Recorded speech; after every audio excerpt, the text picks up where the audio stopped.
Cuentistas, welcome to your Week 12 overview. This is what you're looking at right now. This is this video. Let's go ahead and jump you right into what's happening this week. We're going to be talking about logical fallacies. A lot of you guys know about them already. There's certain errors in thinking that sometimes we tell ourselves or sometimes other people tell us and try to convince us something. It's kind of like a foul in a sports game. It's something that's against the rules. Now, logical fallacies are against the rules because they show like an error in thinking in a way that makes the point behind it not valid or believable. You can't just say, that's a logical fallacy because I don't like it. That's not the way it works. But you'll learn a lot more about that as you go through this week's lesson. So you're going to be looking at them by name and also identifying them in your writing or anticipating what you might see in your writing and also in others. So you will be looking at the video for logical fallacies. It's a YouTube collection called The Simpsons and Futurama Explain Logical Fallacies.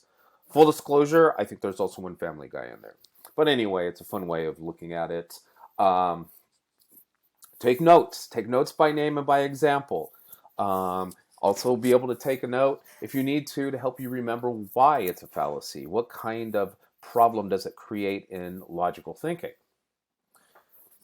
And then to kind of like beef up or fill up any holes that you might have got because you were having too many yucks during the videos, do a preview, read an annotation of the Purdue OWL page, Logical Fallacies. And you're going to find that in this week's materials.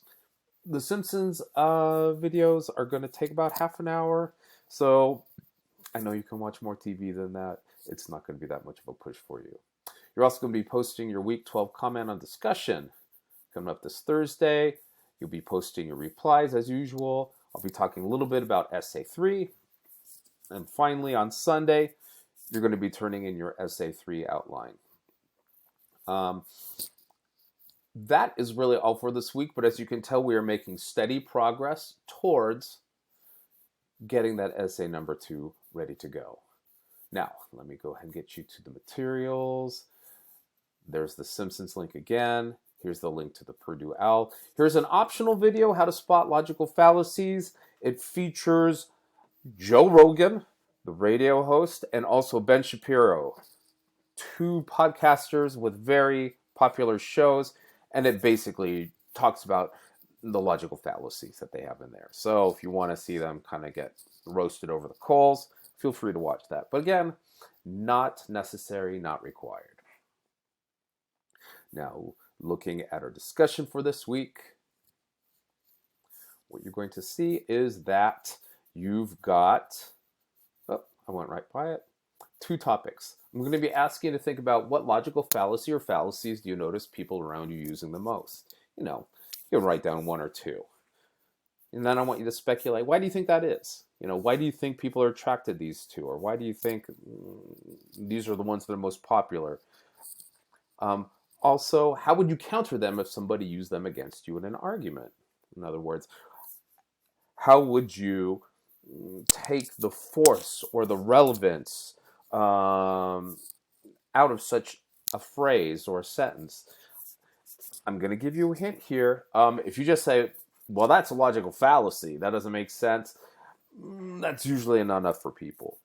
What I usually do is try to make an example that shows that logical fallacy also, but with different subject matter. So here's an example of that. Sometimes people say, Democrats cause crime, because if you look at the biggest cities in America, they're generally run more by Democrats and have more Democrats in them than Republicans. Therefore, Democrats cause crime. Like if you take like the big cities of Los Angeles and New York, for example.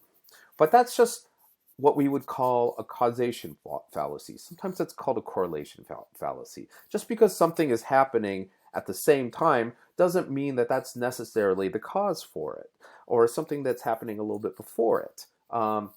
You could also say, well, Yeah, these cities also have the tallest buildings in the area. Maybe it's tall buildings that cause crime instead. So in any ways, something causing something is very difficult to prove in comparison to just saying something is happening at the same time or right before something else. Causation is a lot harder to prove. So think about that. Also, which logical fallacy or fallacies do you think you need to be the most mindful of avoiding when writing your own argument for essay 2, and why? So this is a chance for you to think about, what do I like to do? Where do I play it a little like fast and loose? Where can I maybe tighten it up? Remember, we've got tons of time still, so I don't want people to get super hung up and crazy about it. But it's a good thing for us to think about because everybody wants to have tighter thinking and be able to, win arguments more easily. Um, Assuming you're making arguments for a good cause. If you're really evil, no, please continue to make bad arguments. So, and as usual, the posting, get it done as soon as you can. I know this has been a really busy week for a lot of us. I'm also changing our reply date to this Friday to give you a little bit more wiggle room on that back. And finally, you're going to turn in your essay 2 sentence outline right here. It's going to be a quick file upload, 15 points, I believe, for that. And that's going to be due this Sunday. We'll have lots of time to talk about it, talk about questions and other things going on. But until then, just keep on working on your outline. Start thinking about how you're going to expand your outline into paragraphs if you already feel like you got the outline down and ready to go. I'll see you all on Thursday. Till then, have a really good week, guys.